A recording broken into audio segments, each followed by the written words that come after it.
Hi உறவுகளே, எல்லாரும் எப்படி இருக்கீங்க? நல்லா இருக்கீங்களா? இன்றைக்கி நம்ம ஒரு சூப்பரான ஸ்பெஷலான வீடியோ தாங்க பார்க்க போகிறோம். இன்றைக்கி என்னோடய பொண்ணுக்கு பிறந்தநாளுங்க. அதனால் அவளுக்கு பிடிச்ச சேமியா கேசரி தாங்க இன்றைக்கி நம்ம வீடியோவில் பார்க்க போகிறோம். என்னோடய பொண்ணுக்காண்டி எல்லாருமே ப்ரேயர் பண்ணிக்கங்க. மறக்காமல் என்னோடய பொண்ணுக்கு ஒரு வாழ்த்து சொல்லிடுங்க. சரி வாங்க, இந்த டேஸ்ட்டான சேமியா கேசரி எப்படி செய்யலான்னு பார்த்துருவோம். இப்போ ஒரு கடாய் அடுப்பில் வச்சுக்கிட்டாச்சு. இதில் 2.5 ஸ்பூனுக்கு நெய் விட்டுக்கலாம். நெய் நல்லா உருகி வரட்டும். அதுக்கப்புறமா கொஞ்சமாக முந்திரி பருப்பும் கொஞ்சம் கிஸ்மிஸ் பழமும் எடுத்து வச்சுருக்கிறேன். முந்திரி பருப்பு சேர்க்குறதுக்கு அளவெல்லாம் கிடையாதுங்க. நம்மளுக்கு எவ்வளோக்கு எவ்வளோ சேர்க்கணுன்னு விருப்பப்படுறோமோ அந்தளவுக்கு நம்ம சேர்த்துக்கலாம்.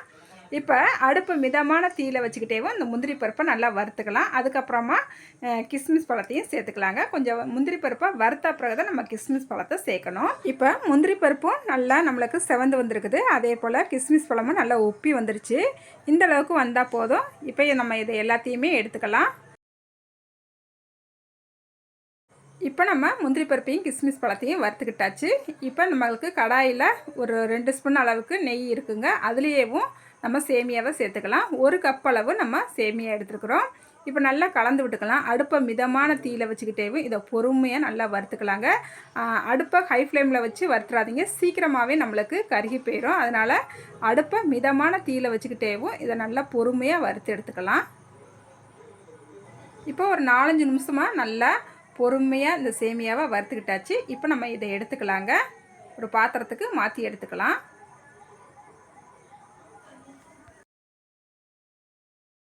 இப்போ நம்ம கடாய் அடுப்பில் வச்சுக்கிட்டாச்சு. இந்த கடாயில் சேமியை எந்த கப்பில் எடுத்தோமோ அதே கப்பில் 1.5 கப்புக்கு தண்ணி எடுத்துருக்கேங்க. இது கொஞ்சம் பெரிய கப்பு, அதனால் 1.5 கப்புக்கு தண்ணி எடுத்துருக்கிறேன். மீடியம் கப்பில் நீங்கள் சேமியா அளந்து எடுத்திங்கன்னா அந்த கப்பில் 2 கப்புக்கு தண்ணி சேர்த்துக்குங்க. இது கொஞ்சம் அகலமான கப்பு, அதனால் இதுக்கு நான் 1.5 கப்புக்கு தண்ணி சேர்த்துருக்கேங்க. தண்ணி நல்லா கொதி வர ஆரம்பிக்கட்டும். அதுக்கு முன்னாடி கொஞ்சமாக நம்ம ஃபுட் கலர் சேர்த்துக்கலாங்க. இது ஆப்ஷன் தான். இந்த மாதிரி ஃபுட் கலர் சேர்க்குறதா இருந்தால் நீங்கள் சேர்த்துக்கங்க, இல்லைன்னா ஒயிட்டாகவே கூட நீங்கள் கேசரி பண்ணி எடுத்துக்கலாம். இப்போ தண்ணி நல்லா கொதிக்க ஆரம்பிச்சிருச்சு. இப்போ நம்ம வறுத்து வச்சுருக்கிற சேமியாவை இதோட சேர்த்துக்கலாங்க. சேமியா உள்ளே சேர்த்த உடனே பொறுமையாக கலந்து விட்டுக்கலாம். நம்ம இதே நேரத்தில் ரவை கேசரி பண்ணோம்னா ரவையை உள்ளே சேர்த்த உடனே நம்ம அடுப்பை சிம் பண்ணிக்கிட்டு நல்லா கலந்து விட்டுக்கிறணும் சட்டுன்னு. இப்போ நம்ம சேமியா சேர்க்குறதுனால நம்மளுக்கு கட்டிகள் எதுவுமே உழுகாது. அதனால் பொறுமையாக கலந்து விட்டுக்கலாம். கொஞ்சம் ஹை ஃப்ளேமில் வச்சேவும் இந்த சேமியாவை வேக விட்டுடலாம். கொஞ்சம் நம்ம சேர்த்துருக்கிற அந்த தண்ணியெல்லாம் நல்லா வற்றி இந்த சேமியாவும் வெந்து வரந்தட்டிக்கும் நல்லா வேக விட்டுடலாங்க. அதுக்கப்புறம் நம்ம பார்க்கலாம். இப்போ நம்ம ஒரு 6 நிமிஷத்துக்கு நல்லா விட்டுருந்தோம். நல்லா வெந்து வந்துருச்சு. நம்ம சேர்த்த தண்ணியெல்லாம் நல்லா வற்றி சேமியாவுமே சூப்பராக நம்மளுக்கு வெந்து வந்துருச்சுங்க. இந்த அளவுக்கு வெந்து வந்தால் போதும். இப்போ இது கூடவே 3/4 கப்புக்கு நம்ம ஒயிட் சுகர் சேர்த்துக்கலாங்க. நல்லா ஒயிட் சுகர் சேர்த்துட்டு நல்லா கலந்து விட்டுக்கலாம். மறுபடியும் நம்மளுக்கு இந்த ஒயிட் சுகர் கரைஞ்சி நல்லா லிக்விடு பதத்துக்கு மறுபடியும் வருங்க. நல்லா பொறுமையாக அடுப்பை மிதமான தீயில் வச்சுக்கிட்டேவும் நல்லா கலந்து விட்டுக்கலாம். இப்போ இது கூடவேவும் ஒரு 4-5 ஏலக்காவை தட்டிட்டு சேர்த்துக்கலாங்க. நீங்கள் இந்த நேரத்தில் ஏலக்காவை நல்லா ஒயிட் சுகரோடு சேர்த்து பவுடராக அடித்து வச்சுருந்தீங்கன்னா அந்த பொடியை ஒரு 2 ஸ்பூன் அளவு கூட சேர்த்துக்கலாம். இப்போ பாருங்கள், ஒயிட் சுகர் நம்ம சேர்த்தா பிறகு நல்லா நம்மளுக்கு தண்ணியாக நல்லா மெல்ட் ஆகி வந்துருச்சு பார்த்தீங்களாங்க. சேமியா ஃபஸ்ட்டு நம்ம தண்ணி ஊற்றி வேக வச்ச பிறகு தான் ஒயிட் சுகர் சேர்க்கணும். இப்போ பாருங்கள், நம்மளுக்கு மறுபடியும் நம்ம சேர்த்த அந்த ஒயிட் சுகர் தண்ணியெல்லாம் நல்லா வற்றி கரெக்டான பக்குவத்துக்கு நம்மளுக்கு இப்போ சேமியா கேசரி வந்துருச்சுது. இந்த நேரத்தில் நம்ம ஏற்கனவே முந்திரி பருப்பு கிஸ்மிஸ் பழமும் வறுத்து வச்சுருந்தோம் இல்லையா, இப்போ அதை சேர்த்துக்கலாங்க. அடுப்பை மிதமான தீயில் வச்சுருங்க. அதுக்கப்புறமா இது கூடவேவும் ஒரு ஸ்பூன் அளவுக்கு நெய் சேர்த்துக்கலாங்க. லாஸ்ட்டாக ஃபைனலாக நெய் சேர்க்க மறந்துடாதீங்க. டேஸ்ட்டே வேறு லெவலில் இருக்குங்க. இப்போ நல்லா கலந்து விட்டுக்கலாம்.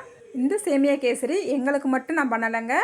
எங்களுக்கு, எங்கள் மச்சான் வீடுக்கு, எங்கள் குழந்தை வீட்டுக்கு, பக்கத்து வீட்டுக்கு எல்லாருக்கும் சேர்த்து தான் பண்ணியிருக்கிறோம். எங்கள் வீட்டில் நாங்கள் யாருமே அவ்வளோவா ஸ்வீட்டாக விரும்பி சாப்பிட மாட்டோம். 1 வாய் 2 வாய் சாப்பிட்றதோட அப்படியே விட்டுருவோம். அதனால் எங்கள் மச்சான் வீடு, எங்கள் குழந்தை வீடு, பக்கத்து வீடுகளுக்கெல்லாம் கொடுக்கறதுக்காண்டி தான் நிறையா பண்ணியிருக்காங்க. இப்போ நம்மளுக்கு சேமியா கேசரி சூப்பராக ரெடி ஆகிடுச்சிங்க. அடுத்து நம்ம அடுப்பை ஆஃப் பண்ணிக்கலாங்க. ஹாய் உறவுகளே, நம்ம சேமியா கேசரி சூப்பராக செஞ்சாச்சுங்க.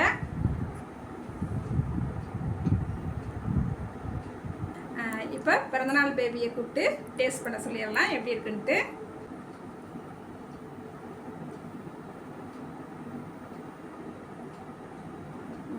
இந்த பிறந்தநாள் பாரு பேபி, சாப்பிட்டு பார்த்துட்டு எப்படி இருக்குன்னு சொல்லு.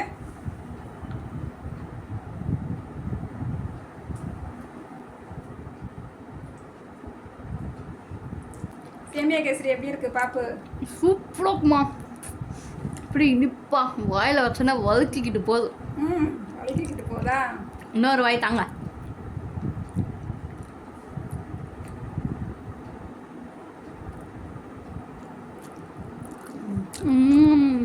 மக்களே டேஸ்ட்டு சூப்பராக இருக்குன்ட்டு என்னோட பொண்ணே சொல்லிட்டான். நானுமே சாப்பிட்றதுக்கு கொஞ்சம் ஆவலாக தான் இருக்கிறேன். நானுமே ஒரு வாய் சாப்பிட்டு பார்த்துடுறேன். முந்திரி பருப்போடு எடுத்து நம்ம சாப்பிட்லாங்க.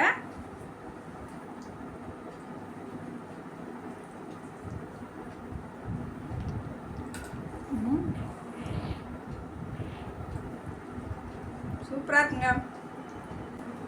நல்லா இனிப்பெல்லாம் கரெக்டாக இருக்குங்க.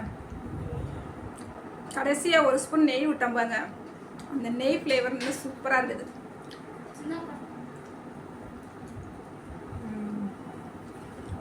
இன்னும் ஒரு வாய் கூட சாப்பிட்டு பார்த்துடுறேங்க.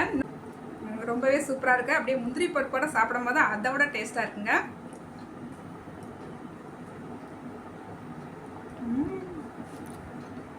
செம்ம டேஸ்ட்டாக இருக்குங்க. சாப்பிட்டுக்கிட்டே இருக்கணும் போல் இருக்குது.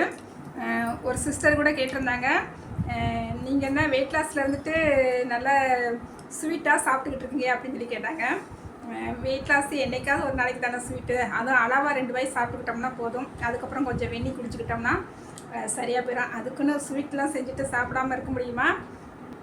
தீபாவளிக்கு நீங்களுமே இதே போல் சேமியா கேசரி செஞ்சு சாப்பிடுங்க. ரொம்பவே டேஸ்ட்டாக இருக்குது. சரிங்க, அடுத்து ஒரு சூப்பரான ரெசிபியோடு உங்களை பார்க்குறேங்க. பாய்.